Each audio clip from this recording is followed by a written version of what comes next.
Hey guys, Captain JJB84 here with a movie review of the Green Hornet. Duct tape, I'm just working on a project. Hear my little brother down there.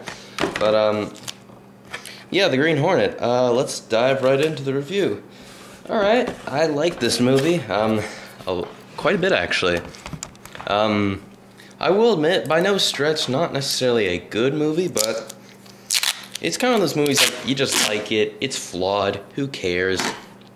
And, not necessarily like a kid's movie, because, you know, a bit of, like, cursing and, not necessarily sexual content, but just sort of not really kid-like, though I didn't think the 3D was necessary.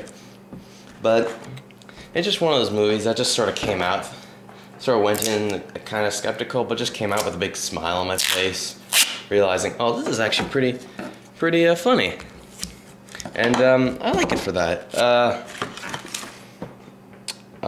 Complaints though, don't think it needs to be in 3D, but then again, it's actually making quite a bit of money. So, you know, money. I don't think it's by no stretch a good movie, but you know, just to have fun with. And I don't know. It would have been nice if there was a little more comedy in it. It's funny, but not to the stretch of funny. I do think some of the jokes are hilarious, though. Pretty much the story is Seth Rogen, who plays this son of this billionaire guy who owns a newspaper, the Daily Sentinel, I think it's called.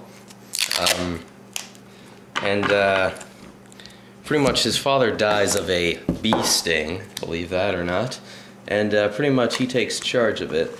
But pretty much he's kind of depressed, thinking like, oh, my father was a dick, so I don't know, I'm gonna vandalize his grave. So, but he gets a bit of help from this. He's a billionaire, so he has this one little Asian servant who makes him this delicious coffee. You know, like latte art. Those things are actually this thing tastes really nice though.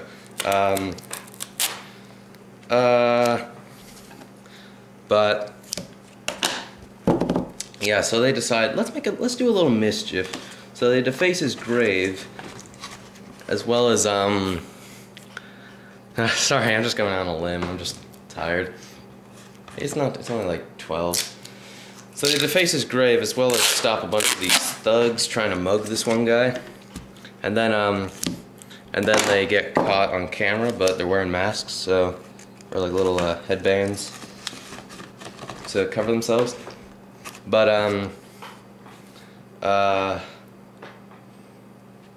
so then they decide, well, we need to do this again, but let's come up with a name. So Seth Rogen goes to his paper and says, we gotta give this guy a name, so they call him the Green Hornet. And, so this Asian guy, he pretty much, he's a mechanic to, Seth Rogen's, father.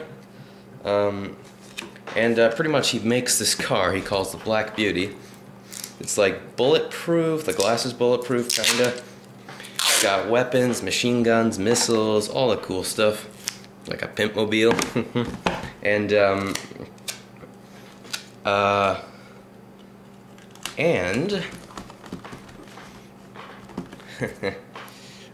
so yeah, they pretty much do that. So pretty much what they want to do is, they're going to be good guys, but they're going to pose as bad guys. Just to get closer. They're going to be bad guys just to get close to the bad guys, but they're going to be good guys. So good guys being bad guys to thwart the bad guys.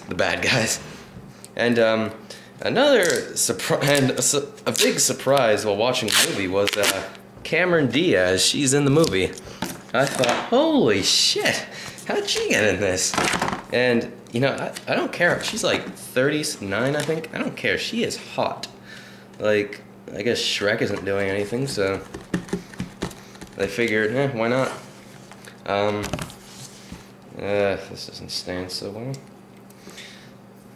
So yeah, some of her bits were good, and yeah, she's hot, like one of my favorite actresses. But yeah, so I don't want to give too much away. The movie is just essentially what they do and how they thwart this one guy, this Russian sort of gangster, and it's funny. Some really clever jokes in it. But you know, critics are gonna hate on it, but you know, it's not a bad movie. I mean, you can have fun. Like, it's just one of those movies you have fun with it. I mean, there is some nice bits. I mean, there is a story. This new guy who wants to become the district attorney, he tried to bribe Seth Rogen's father to not put any crime things in the paper, but he's like, nope, can't have that. So he kills Seth Rogen's father, but shoves a dead bee in there to say, oh, it was a bee sting.